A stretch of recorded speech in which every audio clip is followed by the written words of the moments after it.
네, 오늘 뉴스 이노베이션 기자들과 함께 진행하도록 하겠습니다. 시작하겠습니다.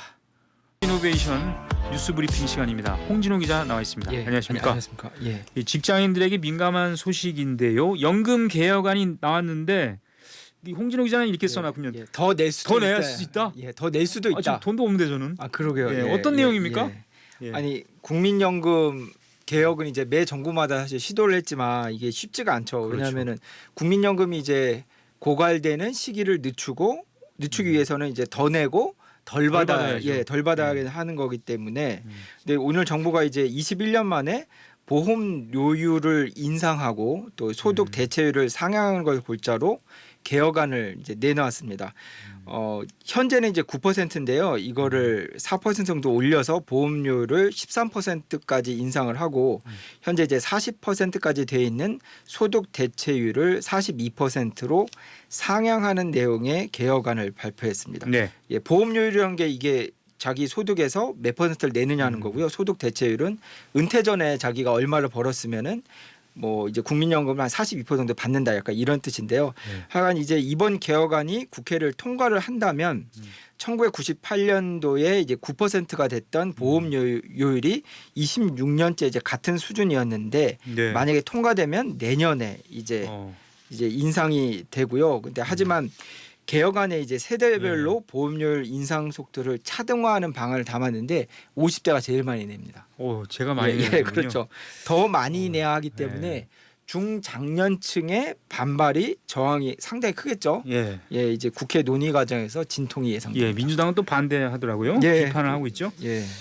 자, 그리고 윤석열 대통령하고 뉴질랜드 총리가 오늘 회담했습니까? 어떤 내용이 나왔습니까?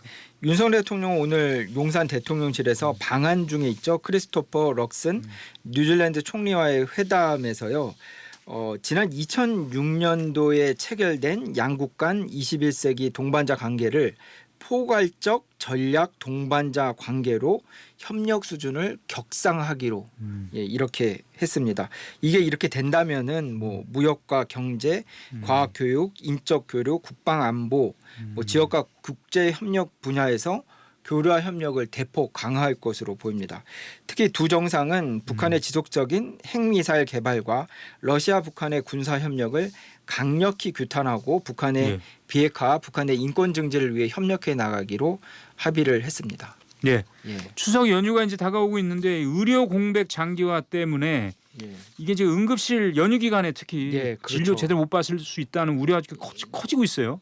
맞습니다. 이제 이 같은 우려의 이제 근본은요. 최근 이제 119 센터에 병원을 찾아달라는 요청이 지난해 같은 기간보다 지난해 같은 기간은 이제 지난 2월부터 지난달 25일까지인데 한 2배 이상 늘어났다고 합니다.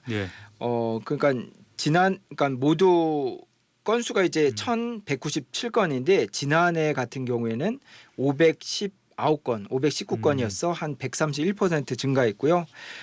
이러한 의료 공백 사태의 장기화가 아까 응급실 부족에 대한 우려를 키우고 있습니다.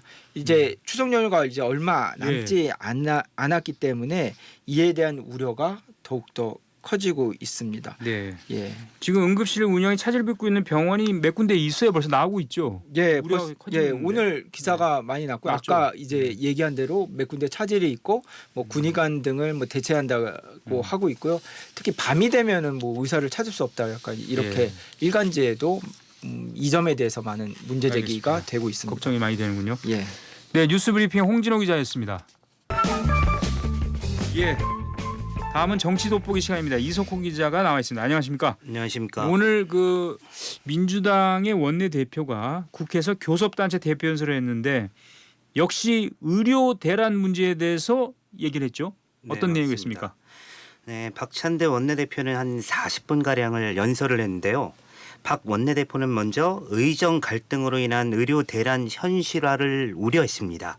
그러면서 문제 해결을 위해서 여야 의정 비상협의체를 구성하자고 여권에 제안을 했는데요. 여야가 머리를 맞대고 또 의료계와 정부도 참여해서 사회적 대타협을 끌어내야 한다는 건데요. 체면을 따질 때가 아니다. 굉장히 시급한 상황이라고 말했습니다. 그러니까 이제 이게 배경에는 응급실 뺑뺑이라고 이제 그렇게 표현하는데 이 아픈데 응급실 찾지 못해서 병원을 전전하다가 숨지는 사고가 발생하니까 그 빈도가 또 잦아지고 있다 이렇게 보는 거죠 민주당은. 네, 맞습니다. 요즘 예. 굉장히 심각한 문제잖아요. 예. 박 원내대표는 응급실 뺑뺑이 문제에 대해서도 큰 우려의 목소리를 높였습니다. 응급의료 시스템이 사실상 붕괴되고 있는 절체절명의 상황이잖아요. 네. 응급실 인력이 많이 부족하고 또 문을 닫겠다는 병원들도 계속 늘어나고 있잖아요. 이런 상황 속에서 박 원내대표는 대통령이 아무 문제가 없다고 있다면서 날선 비판을 이어갔습니다. 문제는 말이죠. 추석 연휴가 이제 다가오고 있는데 보통 추석 연휴 때는 뭐 병원 의원 보면 이렇게 뭐 당번도 쓰고 막 이제 그렇게 하던데 지금은 더욱 상황이 좀 다른 것 같아요. 더 심각한 상황인 것 같아요. 그렇죠. 지금 네. 응급실 뺑뺑이 문제가 또 심각한 상황이고 명절 연휴에는 아무래도 병원들이 많이 쉬잖아요. 네. 아프면은 응급실을 갈 수밖에 없고 근데 지금 이런 심각한 상황 속에서 하기는 또 응급실 인력이 많이 부족하고 또 쉬고 그러다 보니까 더 몰릴 수밖에 없잖아요. 앞서 박 원내대표가 여야 의정 비상협의체를 구성하자고 제안했다고 했잖아요. 네. 이제 시급한 의료 대란 사태를 해결하는 방안부터 중장기적 의료개혁 방안까지 열어놓고 대화하자고 제안한 건데 국민의 생명을 볼모로 잡고 고집 피울 때가 아니다. 국민의 생명과 안전을 지키는 길에 대통령과 정부도 동참하길 촉구한다며 동참을 촉구한 겁니다. 예. 자, 박찬대 원내대표가 또 정부를 향해서 비판을 이렇게 하면서 여당에 대해서도 이제 언급을 했는데 최상병 특검법과 김건희 여사 특검법 수용을 압박을 했죠. 네, 순직 해병대원 특별 특검법과 김건희 특검법은 공정과 상식을 바로 세우기 위한 법안이라며 윤 대통령과 국민의힘이 이를 수용해야 한다고 주장한 건데요. 예. 대통령 배우자라는 이유로 황제 조사를 받으며 면죄부를 받는 것은 누가 봐도 공정하지 않다. 주가 조작과 명품백 수수 등 대통령 배우자의 범죄 의혹이 태산처럼 쌓여 있는데 이를 그대로 놔두고서는 정상적 국정 운영이 불가능하다며 압박했습니다. 박찬대 원내대표 발언 들어보시죠. 불공정한 사회는 국민의 정신건강에도 큰 위협을 끼치고 있습니다. 공정과 상식을 바로 세우는 것은 그래서 민생과 직결입니다. 권력이 있어도 잘못했으면 처벌받는 것이 공정이고 상식입니다.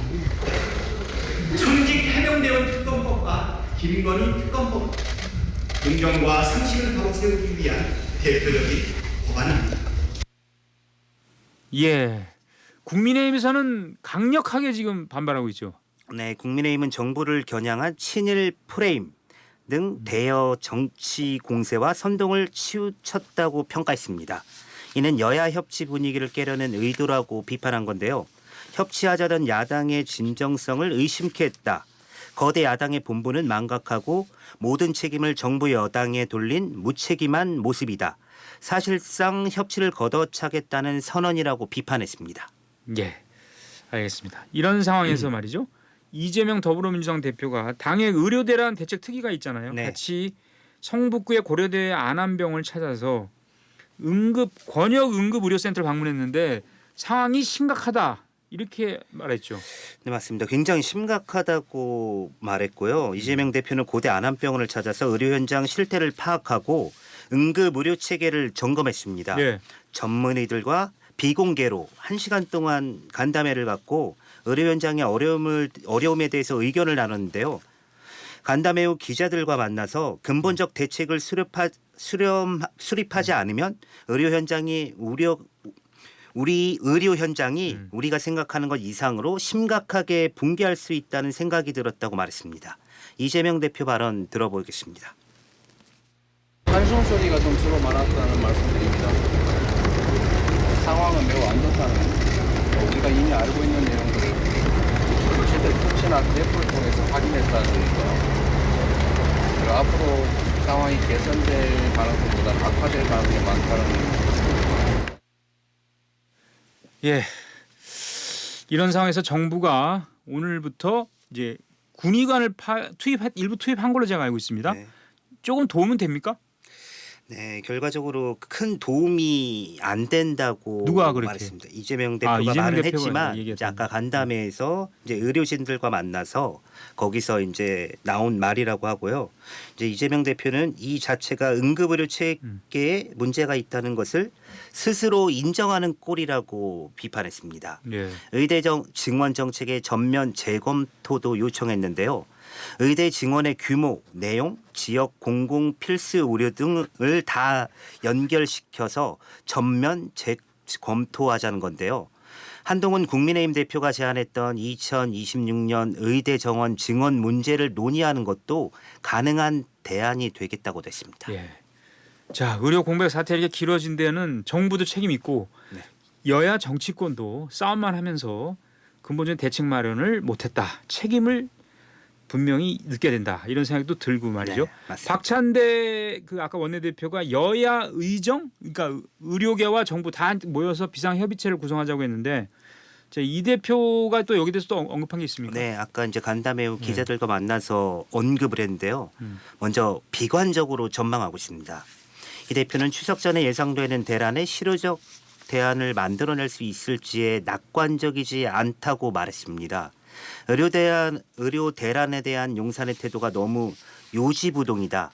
이런 대화나 노력이 의미가 있을지 자괴감이 든다고 했는데요. 민주당은 일단 당 차원의 별도 대책을 마련하겠다는 뜻을 밝혔습니다. 먼저 국회 차원의 대책기구 구성을 촉구하고 민주당 소속 지자체들과도 협조하겠다는 건데요. 네. 민주당은 당 차원의 의료 대란 신고센터를 운영하는 방안도 검토하고 있습니다. 예. 알겠습니다. 지금까지 정치 돋보기 이석호 기자였습니다. 감사합니다. 주의 주요 이슈와 판결을 풀어드리는 시간 서초동 언박싱 시간 법조를 출입하는 배지수 기자 나와 있습니다. 어서 오십시오. 안녕하십니까? 예. 오늘 그 첫 번째 주제가 어떤 건가요? 딥페이크 범죄입니다. 예. 딥페이크는 인공지능이 스스로 학습하고 개선하는 활동인 딥러닝하고 이 거짓을 의미하는 페이크가 합쳐진 용어인데요. 예. 이 지인이나 SNS 이용자의 사진을 성적 수치심을 유발하는 형태로 합성하고 편집해서 만든 이 영상물을 유통하는 범죄입니다. 이 얼마 전에 이른바 서울대 딥페이크 사건의 공범에 대한 첫 판결이 있었는데요. 예. 사회적 파장이 큽니다. 관련 내용 자세히 풀어드리겠습니다. 예. 한마디로 가짜 영상이다 그 얘기잖아요. 본인이 아니고 예. 그리고 이제 음란 합성 영상 이렇게 얘기하는데 인격 살인 범죄라고 하잖아요. 이 범죄는 예. 우리나라 유독 더 심한 것 같은데 서울대 딥페이크 사건의 공범이 지난주에 징역형을 선고받았습니까? 네, 이 서울중앙지법 형사 14 단독 그 지난달 28일 이 서울대 졸업생들이 이 동문 여성 얼굴을 합성한 음란물을 만들어 배포한 사건의 공범 28살 박모 씨에게 징역 5년 등을 선고했습니다. 예. 이 재판부는 익명성과 편의성을 악용해서 이 피해자의 인격을 몰살해 엄벌이 요구된다고 지적을 했는데요. 이 박 씨는 주범인 서울대 출신 박모 씨 등과 지난 2020년 7월부터 올해 4월까지 이 상습적으로 수백 개 허위 영상물을 제작하고 이를 유포한 혐의를 받고 있습니다. 네. 이와 관련해서 이제 검찰은 1심 판결이 가볍다면서 이틀 뒤인 지난달 30일 이 항소한 상태고요. 네. 이원석 검찰총장도 일선 검찰청에 이 딥페이크 범죄에 대한 엄정한 수사를 지시한 상태입니다. 예. 그러니까 이 주범도 서울대 출신이고 판사도 서울대 출신이라서 혹시 판결이 가벼운 게 아니냐. 이건 뭐 이제 그냥 제 얘기인데 사회적으로 엄벌의 목소리가 높은 사건인데 처벌시가 좀 약한 거 아닙니까? 네, 지난 2020년 이른바 N번방 사건을 계기로 해서 이제 국회에서 마련한 처벌법이 딥페이크 처벌법인데요.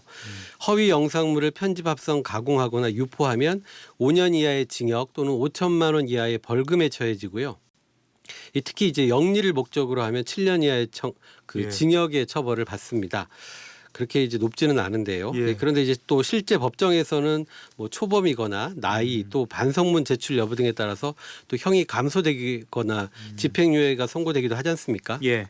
형이 더 낮아지는 거죠. 때문에 이제 판사가 형을 정할 때 참고하는 이 대법원의 디지털 그 성범죄 양형 기준부터 좀 높여야 한다 이런 목소리가 있습니다. 그런 목소리가 있죠. 예. 그러니까 처벌시 높인다고 범죄가 이제 뿌리 뽑히는 건 아니에요. 아닌데 양형은 좀 높여야 되겠다 이런 생각이 들고 예. 여전히 디지털 성범죄에 대한 경각심이 부족하다. 이런 지적이 많습니까? 네, 여전히 딥페이크 범죄를 단순한 장난으로 여기는 분위기가 좀 사라지지 않고 있는데요. 지난달 29일에는 서울 강남역 10번 출구에서 이를 규탄하는 그 여성 단체들의 긴급 기자회견이 열리기도 했습니다. 강나연 서울 여성의 페미니스트 대학생 연합동아리 운영위원회 현장 발언 한번 들어보겠습니다. 성희롱과 성폭력이 정말 말 그대로 일상이었다는 사실을 내가 먹고 자고 공부하고 이랬던 공간과 SNS 공간에서 나도 모르게 성폭력이 일어나고 있었다는 사실에 화가 나는 것입니다.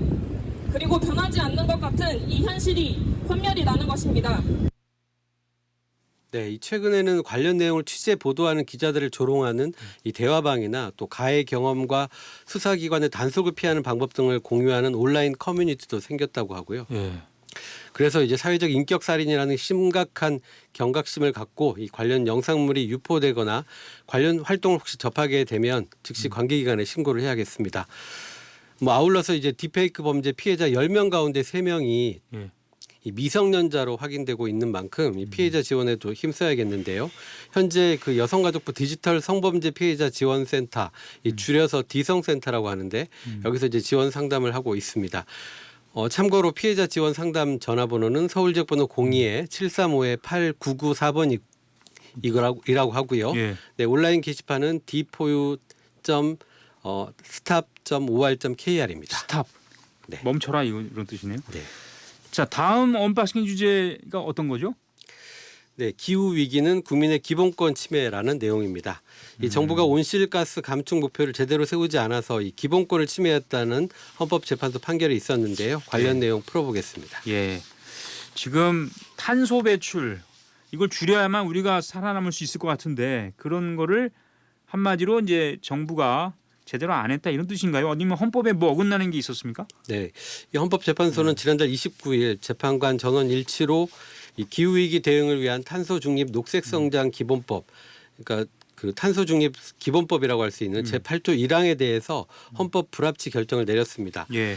현재는 그러면서 내후년 그러니까 2026년 2월 26일까지를 시한으로 정하고 이때까지 개정 입법을 만들라고 주문을 했는데요. 예. 지난 2020년 3월에 청소년 기후행동에서 소송을 제기했으니까 4년 5개월 만이었습니다. 예. 그러니까 헌재가 이제 개정하라고 했으니까 뭐가 이제 부실하다는 얘기인데 탄소 중립 녹색 성장 기본법 제8조 1항 이게 어떤 내용입니까? 네, 이 정부가 이 국가의 온실가스 배출량을 오는 2030년까지 2018년 배출량 대비해서 35% 이상 범위에서 대통령으로 영으로 정하는 비율만큼 감축하는 것을 이 중장기 국가 온실가스 감축 목표로 한다는 규정입니다. 네. 이 우리 정부는 2050년까지 탄소 중립 목표, 그러니까 지구 온난화의 주범이 온실가스인데 예. 이 탄소를 2050년까지 제로로 한다는 목표치를 정해놨는데 이 탄소 중립법이 이제 탄소 감축 목표치를 2030년까지만 정하고 그 이후 그러니까 31년부터 49년까지는 정하지 않고 있어서 국민의 기본권을 침해했다 이런 판단입니다. 아, 그동안 안 정해놨어요? 안 정했습니다. 예.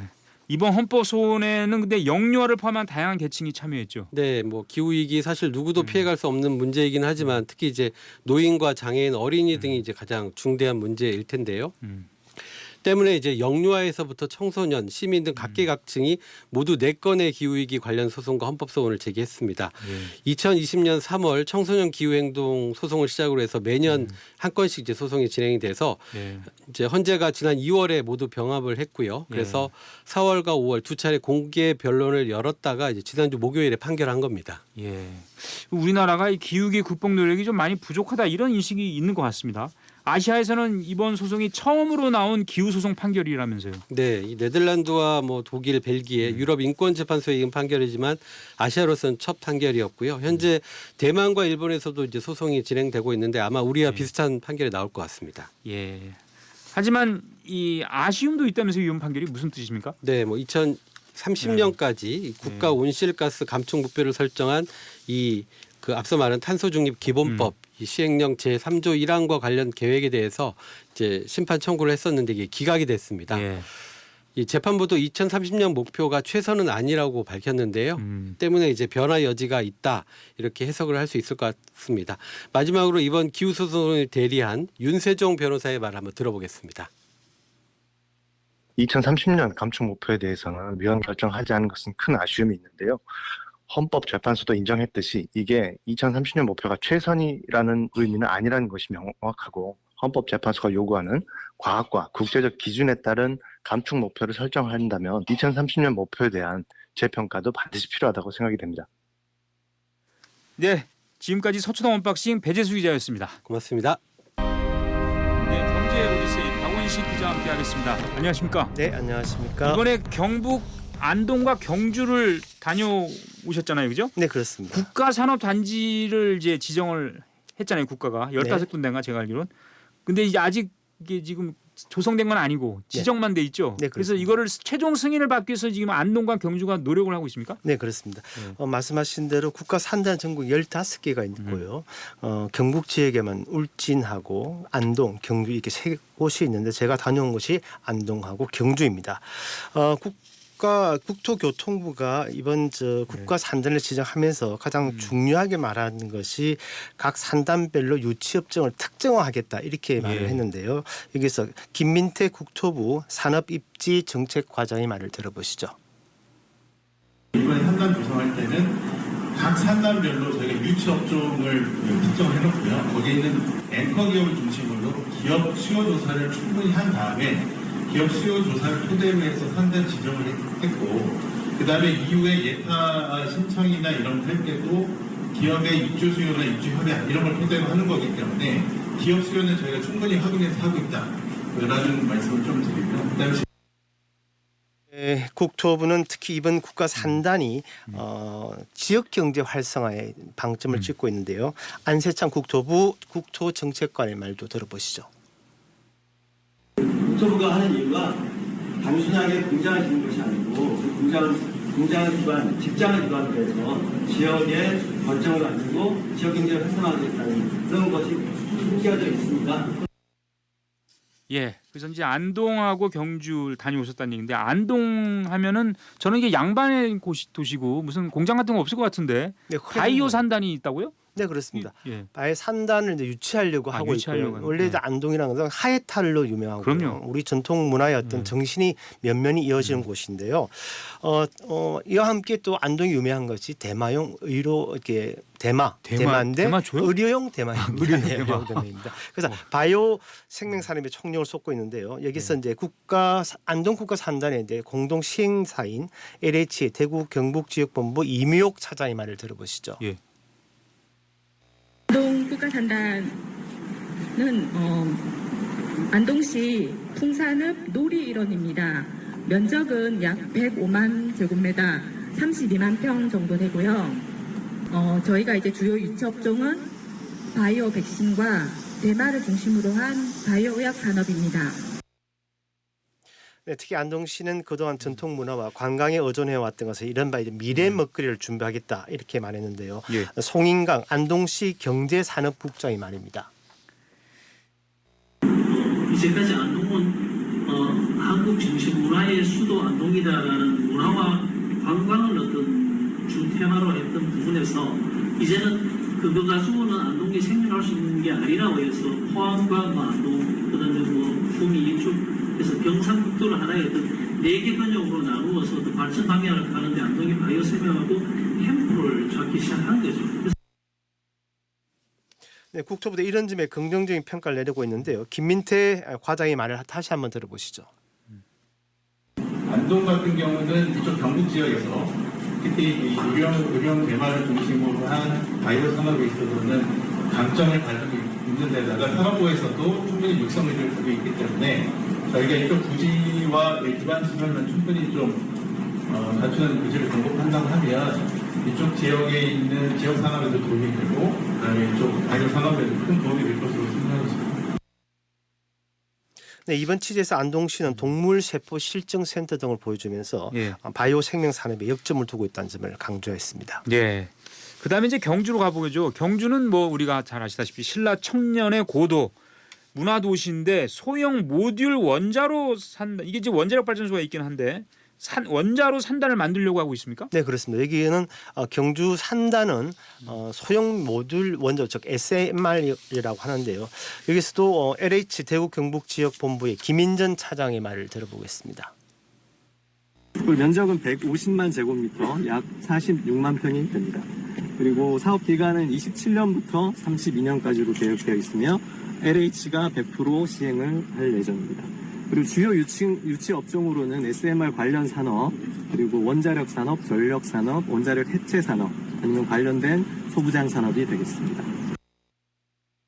네, 조남희 국토부 산업입지정책과 사무관도 경주 국가산단이 SMR의 최적지라고 평가했는데요. 들어보시죠.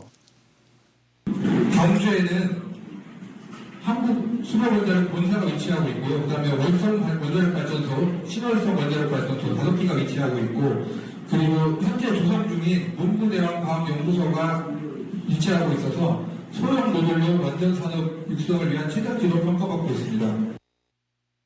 예, 그 한국토지주택공사 LH가 15개 국가산업단지 산단 가운데 14개 산단에서 사업을 시행하고 있네요. 네, 그렇습니다. 안동의 경우에는 지분율이 51%고요. 경주는 100% 참여하고 있습니다. 예. LH는 따라서 관련 지자체와의 협력과 속도전을 강조했는데요. 김재경 LH 지역균형본부장의 말을 들어보시겠습니다. 신규 국가산단의 시행자로서 이 사업이 신속하고 성공적으로 마무리될 수 있도록 국토부, 그다음에 경상북도, 안동시, 그리고 경주시와 긴밀하게 소통하고 협력해 나가도록 하겠습니다.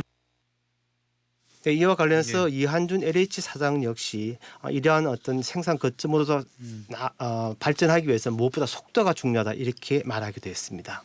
자, 문제는 지금 보니까 기업들이 좀 많이 관심을 갖고 뛰어들어야 되는 거 아닙니까? 네, 앞서 김민태 과장도 말했지만 기업들의 수요는 현재 많은 편입니다. 무엇보다 이 국가 산단의 성공과 실패는 기업 체들이 얼마나 산단에 모일 수 있는 이런 부분인데요. 국토부와 해당 지자체들은 이 점에서 상당 부분 이제 자신감을 드러내고 있습니다. 안동 산단을 예를 들자면 투자 의향을 가진 업체가 300%가 넘는다 이렇게 설명을 하고 있고요. 경주 산단 역시 기업들 약 50여 곳이 이미 이곳에 투자 의향을 내비쳤다라는 것이 정부의 설명입니다. 이들 지역에는 만일 산단이 이제 공식적으로 최종 승인이 되면 법인세 혜택 같은 게 여러 가지 혜택이 주어집니다. 다만 문제가 좀 있는데요. 이들 산단에 들어온 기업들에 일단 사람이 와야 될 거 아닙니까? 지역이기 때문에. 그런데 이 지역에 사람이 몰리기 위해서 무엇보다도 이렇게 집이 중요합니다. 그렇죠. 살 곳이 있어야죠. 네, 흔히 말하는 직주 근접이라고 해서 직장과 주택, 주거지가 가까울수록 좋다는데 현재 이 산단들에서는 이제 주택 단지 조성에 대한 계획이 아직 수립되어 있지 않습니다. 문제는 주변과의 어떤 부동산 그런 문제 때문인데요. 따라서 앞으로 지자체들이 이 문제를 어떻게 해결하는가가 산단의 성공과 실패가 갈릴 것으로 예상됩니다. 네, 알겠습니다. 두고 봐야 되겠군요. 네, 지금까지 경제 오디세이 박원식 기자였습니다. 날씨는 이지영 캐스터 전해주세요. 네, 서쪽 지역을 중심으로 낮 기온이 다시 오르면서 오늘 일부 수도권과 충남, 호남 등 여러 지역에 다시 폭염주의보가 발효됐습니다. 오늘 서울의 낮 기온이 33.3도, 전주의 낮 기온이 33.6도까지 올랐는데요. 당분간 수도권과 충청, 남부지방을 중심으로 최고 체감온도가 33도 내외로 올라서 낮더위가 이어지겠고요. 일부 서해안과 남해안, 제주도를 중심으로는 열대야가 나타나는 곳이 있겠습니다. 아침 기온은 15도에서 25도의 분포로 내륙은 일교차가 점점 벌어지겠는데요. 건강관리 잘 하셔야겠습니다. 내일 중부지방은 차차 흐려지겠고 남부지방과 제주도는 가끔 구름 많겠습니다. 내일 오전부터 경기 북부와 영서 북부에는 비가 내리기 시작하겠고 오후에 그 밖의 수도권과 충청, 제주도로 확대되다가 밤에 대부분 그치겠는데요. 예상되는 비의 양은 5에서 20mm 안팎으로 많지는 않겠습니다. 내일 아침 기온 서울 24도로 출발해서 낮 기온 29도까지 오르겠습니다. 지금 서울의 기온은 30.6도입니다. 기상청이었습니다.